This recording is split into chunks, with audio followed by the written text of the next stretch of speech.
बिस्मिल्लाहिर्रहमानिर्रहीम अस्सलाम वालेकुम जनाब। स्टोरीज़ मैंने दो शेयर करनी हैं, इंतहाई अहम स्टोरीज़ हैं। और पहली तो ये जो मैंने थंबनेल पे भी लिखा, आपने देख लिया कि हुकूमत ने वो दाव पेज खेला है, वो सरप्राइज़ दिया है कि अब लग रहा है कि खान साहब का, इमरान नियाज़ी का अगला इलेक्शन भी गया। ये क्यों मैंने कहा है, ये इस पर बात करूँगा। और दूसरी बात ये जो पेट्रोलियम की प्राइसेस बढ़ी हैं, असल में बात ये है कि आज बयक वक्त एक ही दिन में दो ऐसे फ़ैसले हुए हैं, अहम फ़ैसले। एक फ़ैसला हुआ, तमाम तज्ज़ियाकारों ने, तमाम सहाफ़ियों ने कहा कि इस फ़ैसले से लग रहा है कि हुकूमत जल्दी इलेक्शन करवा रही है। दूसरा फ़ैसला हुआ, फ़ौरन उन्हीं सहाफ़ियों ने, उन्हीं तज्ज़ियाकारों ने जनाब मुख्तलिफ़ पोस्ट, मुख्तलिफ़ ट्वीट्स किए और उन्होंने कहा कि अब लग रहा है कि हुकूमत अपनी मुद्दत पूरी करेगी। ये देखें ना, दोनों डिफरेंट बातें, फ़ैसले ही ऐसे थे। इस हवाले से तज्ज़ियाकार के लिए बहुत ही मुश्किल होता है, एक सहाफ़ी के लिए, तज्ज़ियाकार के लिए ख़बर का निकलवाना और बहुत ही सच्ची ख़बर का निकलवाना।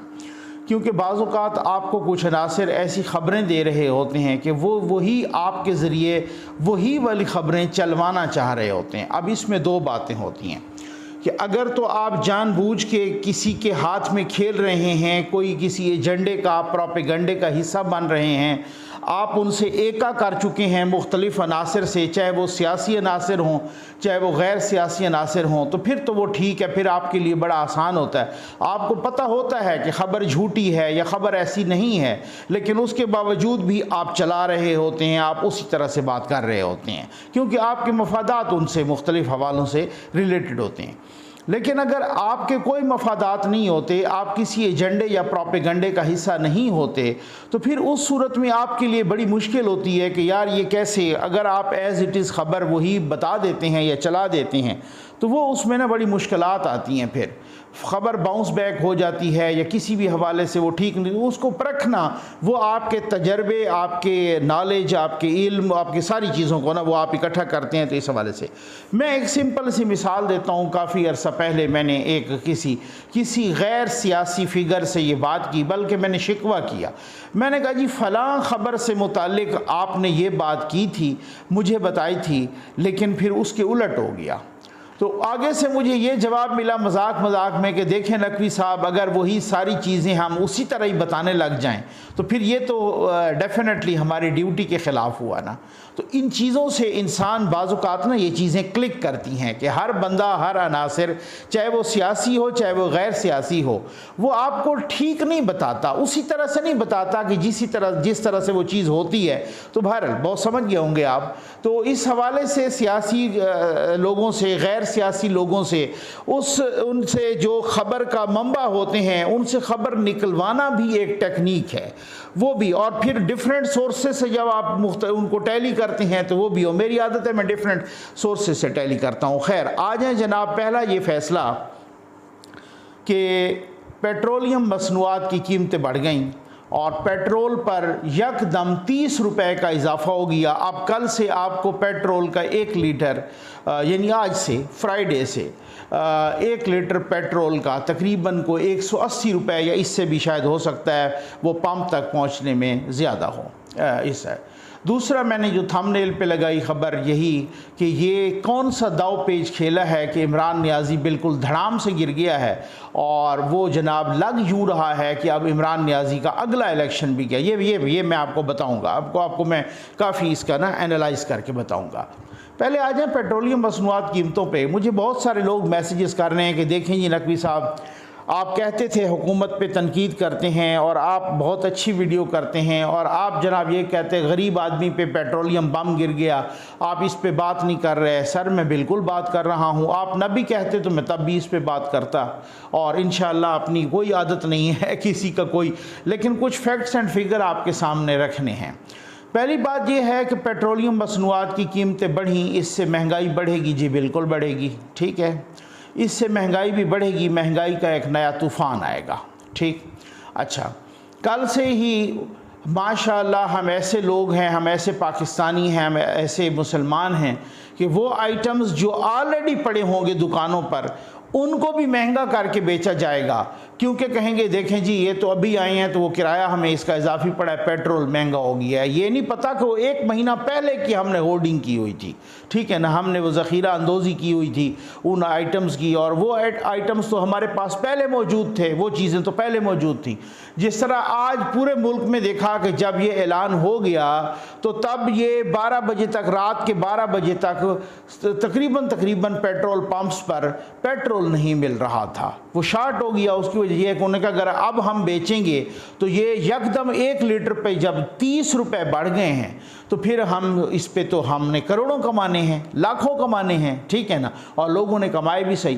तो इसका भी कोई वो होना चाहिए, एक कोई तरीक़ाकार होना चाहिए, कोई इसका भी कोई प्रोसीजर होना चाहिए कि लोगों के पास लोग जनाब 10-10 हज़ार, 20-20 हज़ार, 40-40 हज़ार लीटर जो है ना अपने पास ज़ख़ीरा करके रख लेते हैं। उनकी ये मिली भगत होती है और जनाब उन्होंने इसी तरीके से लूटना होता है। फिर तो जो ऑलरेडी पेट्रोल पड़ा होता है वो लोगों को सस्ती कीमत पे नहीं मिलता। खैर, महंगाई का बिल्कुल तूफ़ान आएगा। अब दूसरी बात मैं करूँ, इस पे मैंने ना मुख्तलिफ़ बातें आपके साथ शेयर करनी है और इंशाअल्लाह ईमानदारी के साथ करनी है। मैं वो भी बताता हूँ कि हुकूमत ने दाव पेच खेला कौन सा है।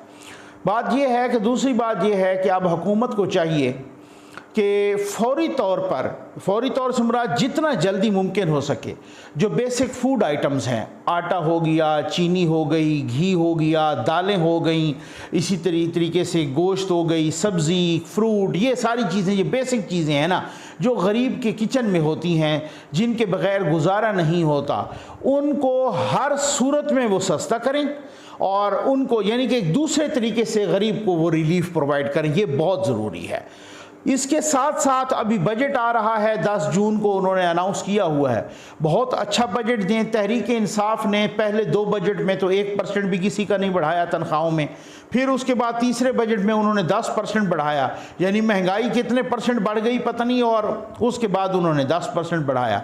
यानी तहरीक इंसाफ की हुकूमत में वो वाहिद बजट थे कि लोग एक दूसरे से पूछ रहे थे, वो 10% बढ़ाते थे और पता नहीं उससे ज़्यादा काट लेते थे, तो कहते थे कि आपकी तनख्वाह कितनी कम हुई है इस बजट के नतीजे में। अच्छा, जो बजट आ रहा है, हुकूमत को चाहिए कि तनख्वाहों में कम अज़ कम 50% इजाफा करें, कम अज़ कम 50% इजाफा करें, क्योंकि अगर पेट्रोल इतना महंगा हो गया और महंगाई है तो किसी तरीके से गरीब को रिलीफ हो और उधर से जो बेसिक फूड आइटम्स हैं उन पर भी रिलीफ होना चाहिए।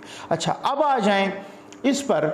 इस फैसले के बाद तकरीबन तमाम सहाफ़ी, तजियाकार, तकरीबन तमाम लोग ये इस नतीजे पे पहुंच गए हैं कि जनाब बात ये है कि अब हुकूमत ने पक्का फ़ैसला कर लिया है कि अब हमने मुद्दत पूरी करनी है। तो ये एक तरह से इमरान नियाज़ी साहब पे और यूथियों पर बिल्कुल ये ख़बर एटम बम बन के गिरी है। ये इसमें कोई दूसरी राय नहीं है, कोई शक नहीं है एक बात की। उन्होंने फैसला किया, यही गूमगू की कैफियत थी, यही कन्फ्यूजन थी जिसकी वजह से नून लीग का वफद वहाँ पर नवाज शरीफ साहब से मिलने के लिए भी गया था, जिसकी वजह से वो नहीं बढ़ा रहा था, और यही ये सारी सरगोशियाँ चल रही थी और यही रूमर्स थी कि अभी असम्बली टूटी और अभी टूटी। तो वो जनाब फैसला हो गया है कि अब कोई नहीं टूटने लगी असम्बली, और चूँकि मुश्किल फैसला, अब ये मुश्किल फैसले ना लेते तो फिर तो यह है कि या तो हम मुश्किल फैसले ना लें या लें तो फिर मुद्दत पूरी करें, ये बात थी। अच्छा, वो अब बात ये चल रही थी कि क्या उन्होंने उनसे पूछ लिया कंट्रोल टावर से। भाई सीधी सी बात है, वो स्टेक होल्डर्स हैं बहुत बड़े, और अगर मैं ये कहूँ कि बस ये तो ये होता है वो होता है, यहाँ कोई नहीं होता उनके बगैर, बंदे को जो ग्राउंड रियलिटीज़ हैं उनका इतराफ़ करना चाहिए। तो वो बात ये है कि क्या उनसे भी उनको उसी तरीके से कि अगर आपने मुश्किल फ़ैसले ले लिए हैं तो आपको अब अगले अगस्त 2023 तक कोई नहीं छेड़ा जाएगा, क्या ये ऐसा भी होगी? सवाल कर रहा हूँ, ठीक हो गया ना। अच्छा, क्या इस तरह से वो उनके साथ भी सेटिंग हो गई है? अच्छा, उसके बाद ये लोग तो कह रहे हैं ना कि हो गई है ना इस तरह की सेटिंग, और अब जनाब तमाम इत्तेहादियों ने भी फैसला किया है कि ऐसा तो नहीं है किसी छोटी जमात के बैसाखी निकाल दी जाएगी कि जनाब इस तरीके से आप जून में या जुलाई, अगर जून जुलाई में या इसी अगस्त में इलेक्शन करवाने हैं तो फिर नून लीग को नुकसान होगा, क्योंकि महंगाई उतने तक तो कंट्रोल नहीं होगी ना। प्लानिंग और स्ट्रेटजी ये है कि इस हुकूमत की और ख़ास तौर पे नून लीग की कि जो बड़े है भी सही तो हमें कम से कम 1 साल का मौका मिले, क्योंकि आखिरी 3-4 माह में हम उन फूड आइटम्स को भी कंट्रोल करें, इस पेट्रोल की कीमत को भी, डॉलर को भी कंसोलिडेट करें, कहीं सबको कंट्रोल करें कि ताकि वो समझ आ जाए लोगों को कि हाँ ये इकानमी को कंट्रोल कर सकते हैं। पहले 6-7 माह तो बहुत क्रूशल है ना। 4 साल का गंद आप 40 दिनों में या 4 महीनों में नहीं कर सकते, उसके लिए आपको एक 6-7-8 महीने चाहिए। ठीक हो गया एक बात। दूसरी बात यह है कि ये समझना बहुत ज़रूरी है कि ये जो इजाफ़ा हुआ है ये किस वजह से हुआ है।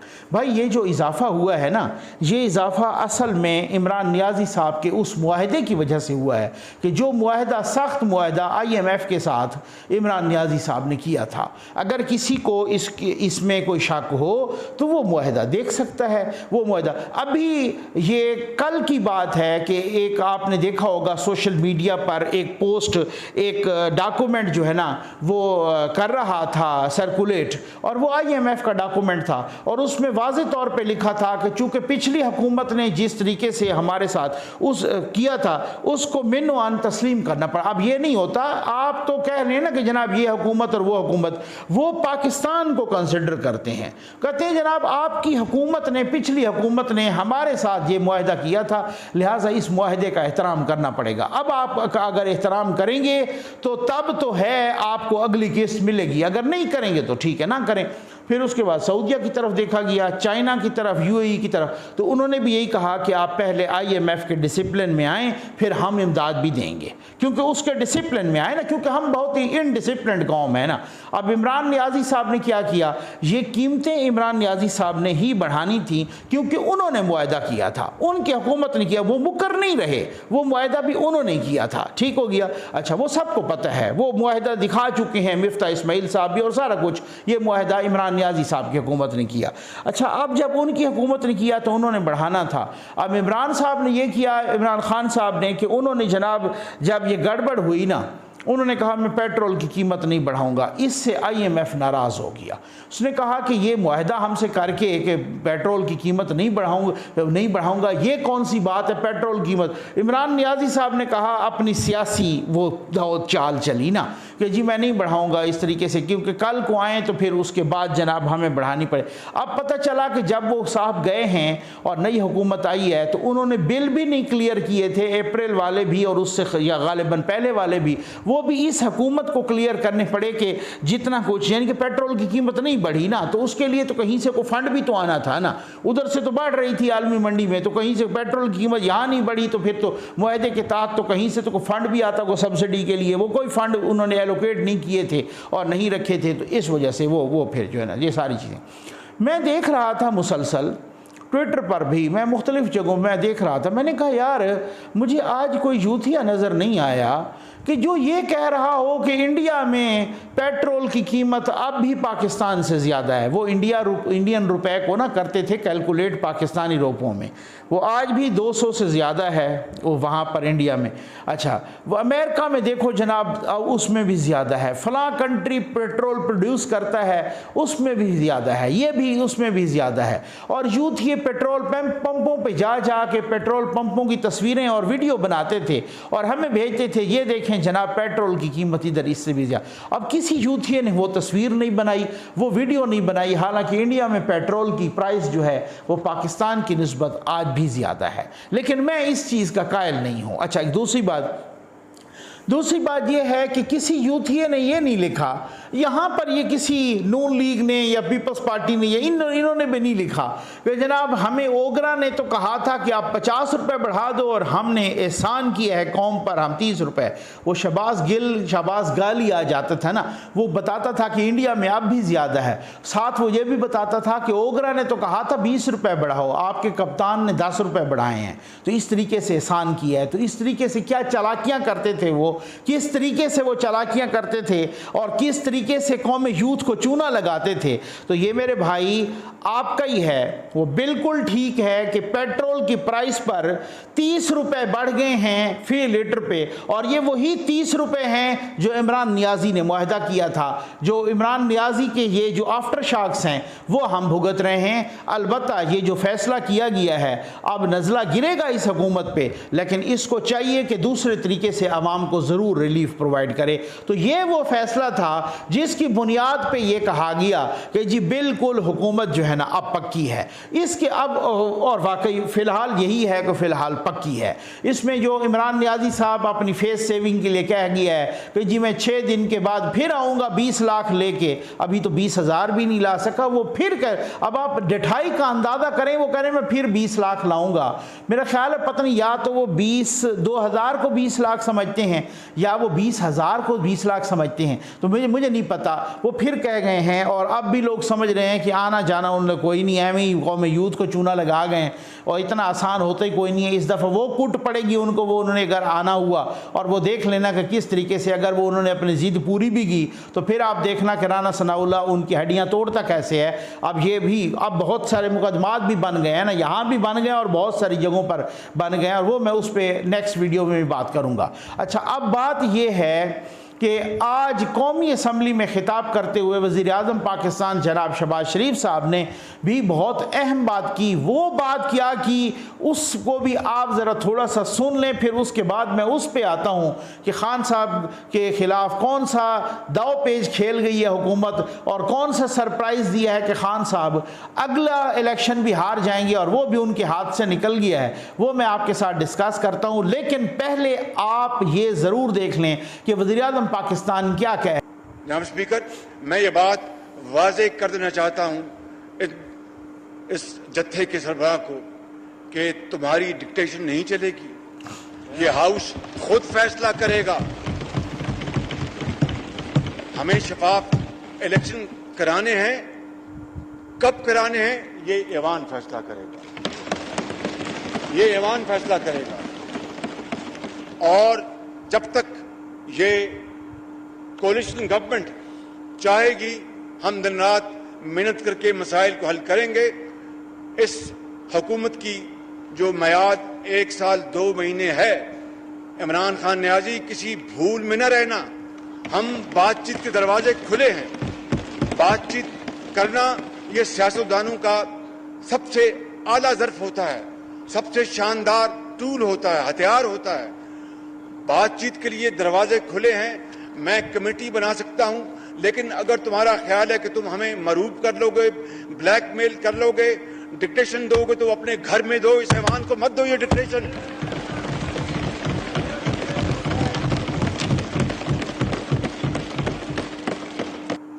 ये जनाब आपने सुन लिया, वज़ीर-ए-आज़म पाकिस्तान ने बहुत सी उम्मीदों पर पानी फेर दिया है, यूथियों की उम्मीदों पर पानी फेर दिए। यूथी अब भी उसी तरीके से शख्सियत परस्ती के शिकार मेरे मज़लूम यूथी है, वो आप भी समझ रहे हैं 2 दिन बाद हुकूमत चली जाएगी। चलो खैर है, उसी खुशफहमी में रहें, इसी तरीके से वो बेवकूफ़ाना खुशफहमी होती है ना, उसमें रहें। अब आ जाएँ इसमें बात के वो क्या है कि उन्होंने कौन सा दाव पेच खेला। जनाब आज 3 बिल जो है ना पास हो गए हैं, तरामीम हो गई हैं। एक पर तो मैं तफसील से उससे अगली वीडियो में बात करूंगा कि जो नैब की तरामीम है, लेकिन उससे पहले ये आप देख लें कि हुकूमत ने EVM का भी उड़ा दिया है और हुकूमत ने कानून साजी के ज़रिए उन्होंने जनाब ओवरसीज़ पाकिस्तानीज़ का जो वोट का वो इन्होंने किया था उसको भी उड़ा दिया है। लेकिन ओवरसीज़ पाकिस्तानियों को वोट का हक़ अब भी है। अब ये बात है उसमें कि क्या सूरत हाल है।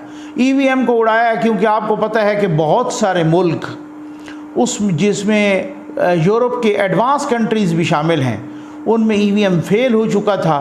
इन्होंने EVM अपने मकसद के लिए जनाब यहाँ पे किया कि जी किस तरीके से उसको, उस वक़्त इमरान नियाज़ी को कहते रहे कि ये किसी के ख़िलाफ़ भी इस्तेमाल हो सकता है। ये उसी तरीके से जिस तरह से RTS सिस्टम बैठ गया था या बिठाया गया था, ये EVM से भी इसी तरह से धांधली हो सकती है।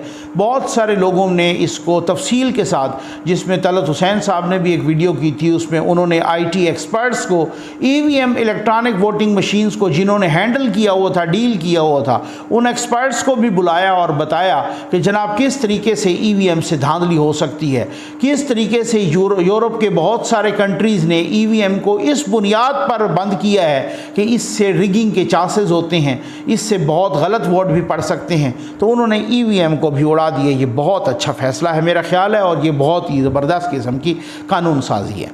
इस फैसले से ये लगा था कि अब लगता है कि भाई जल्दी इलेक्शंस हो जाएंगे, लेकिन उसी दौरान वो अगली ही सांस में हुकूमत ने ये जो पेट्रोल वाला फैसला किया, अब उन्होंने कहा कि जनाब लगता है कि ये पक्के 2023 तक पूरे करेंगे। और फिर वज़ीर-ए-आज़म पाकिस्तान ने भी रही सही का सर पूरी कर दी, उन्होंने कहा हम तो पूरी करेंगे, और बहुत सारे लोगों ने कहा कि हम तो पूरी करेंगे। अच्छा, अब आ जाएं कि ओवरसीज़ पाकिस्तानीज़ के वोट पर। भाई ओवरसीज़ पाकिस्तानी का जो वोट है, बिल्कुल ये बात ठीक है कि इन्होंने जिस तरीके से ये करवाना चाह रहे थे उस तरीके से कोई भी, पहली बात तो ये है कि जिनके पास ड्यूल नेशनैलिटी है उनके पास वोट का हक नहीं होना चाहिए। वो बंदा अगर वहाँ पे बरतानिया में भी वोट डालता है और पाकिस्तान में भी वोट डालता है तो ये एक तमाशा तो हो सकता है, ये कोई सीरियस एफर्ट नहीं हो सकती। वो अमेरिका में भी वोट डालता है, वहाँ पर भी प्रेसिडेंट के लिए, और यहाँ पर हमारे प्राइम मिनिस्टर के लिए या अपने हल्के में MNA के लिए, तो ये एक तमाशा हो सकता है। दूसरी बात ये है कि वो बंदा जो वहाँ पर रहता है, वहाँ पर सोता है, वहाँ पर खाता है, वहाँ पर कारोबार है, वहीं पर अपना उठना बैठना जीना मरना, उसको वोट का हक इधर क्यों चाहिए, पहली बात। दूसरी बात उसके अलावा ये बात ये है, मैं कभी भी ये नहीं कि उसको वोट का हक नहीं होना चाहिए, ऐसी बात नहीं, उसका वोट का हक हो, लेकिन ओवरसीज़ पाकिस्तानियों के अपने मसाइल हैं। मसलन मैं एक बात यहाँ पर ये भी करता जाऊँ, मैंने ट्वीट भी किया है, मैंने हुकाम बाला से बात भी की है, और अपनी इस वीडियो के तवस्सुत से भी, जो कि अल्हम्दुलिल्लाह बहुत ही वाइडर पैमाने पे देखी जाती है, तो मैं ये भी कर लूँ। ये हैं ओवर पाकिस्तानियों के, मुझे बहुत सारे ओवर पाकिस्तानीज़ ने आजकल में फ़ोन करके मैसेजेस करके कहा कि नकवी साहब आप इस पर भी बात करें कि इम्पोर्टेड आइटम्स पे, बहुत सारी वो लंबी लिस्ट है जिसमें इम्पोर्टेड आइटम्स पे हुकूमत ने पाबंदी लगाई है कि इनको इंपोर्ट नहीं किया जाएगा ज़र मुबादला बचाने के लिए। अब हम बाहर से आ रहे होते हैं और हम अपने बैग में कोई टॉफ़ियाँ, कोई चॉकलेट, कोई मोबाइल फ़ोन अपनी बच्ची के लिए या कोई और चीज़ें लेके आ रहे होते हैं। कस्टम वाले एयरपोर्ट पे हमारा सारा बैग खोल के वो निकाल लेते हैं। तो मैं कहता हूँ ये काबिल शर्म, काबिल मज़म्मत है, ये शर्मनाक हरकत है। ओ भाई, हुकूमत ने ये फ़ैसला नहीं किया, हुकूमत ने सरकारी जो अवाम का पब्लिक का ज़र मुबादला इस्तेमाल करके इंपोर्ट करने की आइटम्स को पाबंदी लगाई है। उसका मतलब ये नहीं है कि कोई अपनी जेब से अपने बच्चों के लिए बाहर से चॉकलेट या दूध या कोई चीज़ ला रहा हो तो कस्टम वाले आप इस बहाने पे बटोर लो कि ये तो हुकूमत ने पाबंदी लगाई है। ये बिल्कुल शर्मनाक हरकत है। मैंने मिफ्ता इस्माइल साहब को भी, उनके साथ भी मैंने ट्वीट भी किया, उनको टैग करके उनसे अपना बाकी लोगों से मैंने बात भी की। इस पर मरियम नवाज साहबा ने भी की है बात कि मिफ्ता इस्माइल साहब से कहा है कि प्लीज़ इसको देखें। और ये वो वाली ये हैं ओवरसीज़ पाकिस्तानियों के मसाइल, और ये मसाइल हल होने चाहिए, और ये उनका अपना नुमाइंदा यहाँ पर असम्बली में होना चाहिए, ठीक है ना। ओवरसीज़ पाकिस्तानी बेचारे यहाँ पे इन्वेस्ट करते हैं, अपना प्लाट लेते हैं, उस प्लाट पे कब्जा हो जाता है, उनके अपने अगर नुमाइंदे होंगे तो वो उस पर बात करेंगे असम्बली में और उनके लिए लड़ाई लड़ेंगे। एक मोबाइल वो नहीं ला सकते। इमरान नियाज़ी साहब ने इस कदर कहा था कि आप एक मोबाइल नहीं ला सकते। उसके साथ ये कह रहे हैं कि जी वो बड़ा ज़र मुबादला भेजते हैं, बहुत अच्छी बात है और हम उनको अप्रिशिएट भी करते हैं, लेकिन सर वो ज़र मुबादला अपने घर में भेजते हैं, अपने रिश्तेदारों को, अपने दोस्तों को भेजते हैं। वो किसी पे एहसान नहीं करते कि पाकिस्तान के ख़जाने में डायरेक्ट भेज रहे हो। इस तरह से भेजा भी होगा, ऐसी बात नहीं है, मैं इस तरीके से बात नहीं करता। मेरी ओवरसीज़ पाकिस्तानी से बहुत मोहब्बत है और उनके लिए बहुत एहतराम है। और ख़ास तौर पर जब से मुझे पता चला कि अगर कोई बंदा 40-40 साल से भी वहाँ है, आज भी वो पाकिस्तान के झंडे को अपने सीने से लगा के रखता है। यानी एक बंदा है जो अमेरिका और यूरोप में 40-40 साल से है, उसकी एक 2 नस्लें हो गई हैं, लेकिन उसके पोते हो गए हैं, नवासे हो गए हैं, लेकिन फिर भी वो पाकिस्तान की मिट्टी से मोहब्बत नहीं भूला। तो ये तो उसकी हुब्बुल वतनी है ना, मुझसे भी ज़्यादा वो मुहिब्बे वतन है, इस पर किसी किस्म को कोई शक नहीं है। वो बिल्कुल इसी तरह, हालांकि उनके पास वहाँ की नेशनलिटी है, कारोबार है, बिल्कुल स्टेबल है, वहाँ पे इस्तेकाम है, अपना पूरा तरक्की कर रहे हैं, अल्लाह ताला उनको और भी तरक्कियाँ दे। लेकिन अब बात यह कि ये उनके मसाइल हैं। एक वो बेचारे ले आते थे अपने रिश्तेदारों के लिए अगर मोबाइल फ़ोन, तो मोबाइल फ़ोन पर भी वो इतना टैक्स लग जाता था कि उसकी कीमत के तकरीबन बराबर जो है ना टैक्स लग जाता था। तो ये एक बड़ी अजीबोगरीब ये उनके मसाइल हैं। अब मसला क्या था? मसला ये है चूँकि इमरान नियाज़ी साहब ने इधर इतना सत्यानाश किया है अवाम का, और उनको मालूम था कि मेरा यहाँ तो मेरी दाल नहीं गलने वाली, क्योंकि मैंने दाल खाने जोगा भी नहीं छोड़ा लोगों को, यहाँ पे पाकिस्तानियों को मैंने कुछ भी। उन्होंने ये किया कि जी हर हलके में वोट पड़वा दो ना, ठीक है ना, हर हलके में, क्योंकि हर हलके पाकिस्तान के हर हलके में वहाँ पर जो है ना ओवरसीज़ पाकिस्तानी हैं। मसलन इस्लामाबाद का ये हलका है, तो इस्लामाबाद के हलके में ऑस्ट्रेलिया वाले भी होंगे, ज़ाहिर इस्लामाबाद के कुछ लोग ऑस्ट्रेलिया में होंगे, कुछ यूके में होंगे, कुछ अमेरिका में होंगे, कुछ इधर मिडल ईस्ट में होंगे, दुनिया के हर कोने में इस्लामाबाद के लोग रहते हैं। हो सकता है उनकी तादाद 15 से 20 हज़ार हो। इनको जोम था कि उसमें ज़्यादातर हमारे लोग हैं, तो इस वजह से इस्लामाबाद में भी डलवा दो। इसी तरह से हर हलके में, लाहौर में, तो ऊपर से जो 8-10 हज़ार वोट हमारे आ जाएंगे ना, तो वो बड़ा डिसाइसिव एक इन्होंने अपनी चालाकी की। नून लीग वाले, पीपल्स पार्टी वाले बाकी क्या कह रहे थे, वो कह रहे हैं उनको वोट का हक ज़रूर दें, लेकिन या तो वो यहाँ पे आके डालें, या फिर हम ये कर लें कि उनके अपने हलके बना लें, 4, 5, 6 सीटें जितनी भी हों मखसूस मुख्तस कर लें, और उनकी असम्बली में आवाज़ भी आ जाए, तो उनको वोट के हक से कोई महरूम नहीं कर रहा। लेकिन जिस तरीके से ये देना चाह रहे थे अपने सियासी मकासद के लिए, वो मकासद जो है ना बिल्कुल ख़त्म हो गए हैं। और वो सूरत हाल, अब जो अगला इलेक्शन है, जो इमरान नियाज़ी साहब EVM पे बड़े बोले थे, और ये ओवरसीज़ पाकिस्तानियों के, तो वो भी चिल हो गया माशाल्लाह। अगला इलेक्शन एक तो इस बुनियाद पे, और अगला इलेक्शन इस बुनियाद पे भी कि जो बड़ा हवा खड़ा कर दिया था कि जी हम तो ये कर देंगे, हम तो वो कर देंगे, हम तो 20 लाख की चढ़ाई कर दें। मेरी आदत है, मैं यूथियों के ना ट्विटर स्पेस में घुस जाता हूँ ऐसे सुनने के लिए। कई दफ़ा तो मैं खैर से उनको रिक्वेस्ट भी भेजता हूँ कि हो सकता है मुझे भी 1-2 क्वेश्चन की कम अज़ कम इजाज़त मिल जाए, तो मैं इनकी कैसे छत्रोल करता हूँ, फिर लोग देखेंगे। लेकिन वो मुझे स्पीकर के तौर पर अलाउ नहीं करते। खैर उनकी मैं सुन रहा होता हूँ। तो ये जब आना था इमरान नियाज़ी साहब ने, तो यूथियों की 2-3 स्पेसेस में मैं गया, और मैं वहाँ पे सुना, तो वो इतने ज़मीन आसमान के कुलाबे मिला रहे थे कि कल देखें जनाब, वो जैसे निज़ाम मुस्तफ़ा के वक्त इतने लोग निकले थे कि फ़ौज ने उन पे गोली चलाने के लिए इनकार कर दिया था, इसी तरीके से आप देखिएगा कि पैर रखने की जगह नहीं होगी। अब जो पूरा मुल्क निकल आएगा तो उसमें कौन गोली चलाएगा? पता नहीं यूथी कौन से ख्वाब देखते रहते हैं। दूसरे दिन पता चला कि 150 बंदा भी नहीं निकला पंजाब से, और वहाँ इमरान नियाज़ी साहब की अपनी हुकूमत थी, पूरे वसाइल इस्तेमाल किए, तब भी उनके साथ 8,000 बंदा मुश्किल आया है। तो अब यूथियों की ना उम्मीदों का महवर ही ख़त्म। वो जो एक हवा बनाया था, वो जो जलसों के, जनाब हमने बड़े बड़े जलसे की, उन जलसों को भी आपको पता है सिर्फ ARY को इजाज़त थी कि आप उसको कवर करो, आप खसूसी एंगलिंग दो। उसके बाद तो उन्होंने सबकी इजाज़त ही बंद कर दी। उन्होंने कहा कि जी हमने एक प्राइवेट मीडिया प्रोडक्शन को जो है ना, एक प्रोडक्शन कंपनी को हमने वो किया है, हायर किया है, और ये गलत करते हैं, एंगलिंग मैंगलिंग किसी के क्या होता है वो पूरे जलसे का सत्यानाश करते हैं।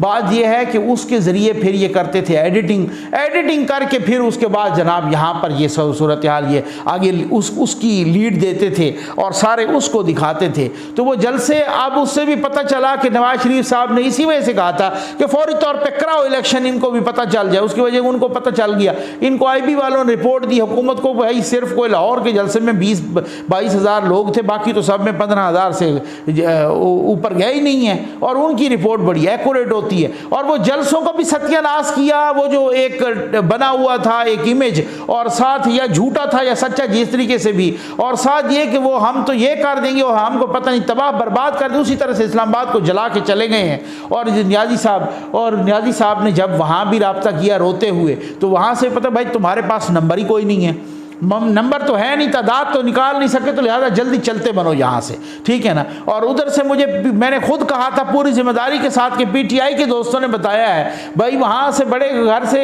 बड़ी अदालत से भी यही मैसेजेस आने लगे कि भाई चलते बनो यहाँ से, अब तो ये तुमने क्या तमाशा बनाया है, और हम पे भी इतना प्रेशर आ गया, और सारे लोग कहते हैं कि ये सियासी फैसला है, और इस तरीके से। तो इमरान नियाज़ी के पास फिर को ना उन्होंने यूथियों को उधर ही छोड़ा और खैर से नस गए। पहले तो पता चला कि बनी गाला में, उसके फ़ौरन बाद हमें पता चला कि जनाब जो है ना वो पेशावर में। तो अब उनको अगले इलेक्शन की भी पड़ गई, भाई यार ये क्या मुसीबत हो गई। ये तो वो कहें कि जब चले, मैं मानता हूं कि लाहौर में रुकावटें, पिंडी में रुकावटें, पंजाब में हर जगह, पेशावर में तो कोई रुकावटें नहीं थी, सवाबी में तो कोई, मर्दान में तो कोई रुकावटें नहीं, नौशहरा में, डेरा इस्माइल खान में तो कोई रुकावटें नहीं थी। आप वहां से भी 10,000 बंदा नहीं ला सके पूरे खैबर पख्तूनख्वा से, तो फिर तो आपको वो सूरत हाल वही है ना कि अब आपको अगले इलेक्शन की पड़ गई है कि ये मुसीबत हम पे क्या हो गई। आपने अपने पैर पे आप ही कुल्हाड़ी मारी है। ये बहुत बड़ी उम्मीद है आपको वीडियो पसंद आई होगी। आपका बहुत बहुत शुक्रिया।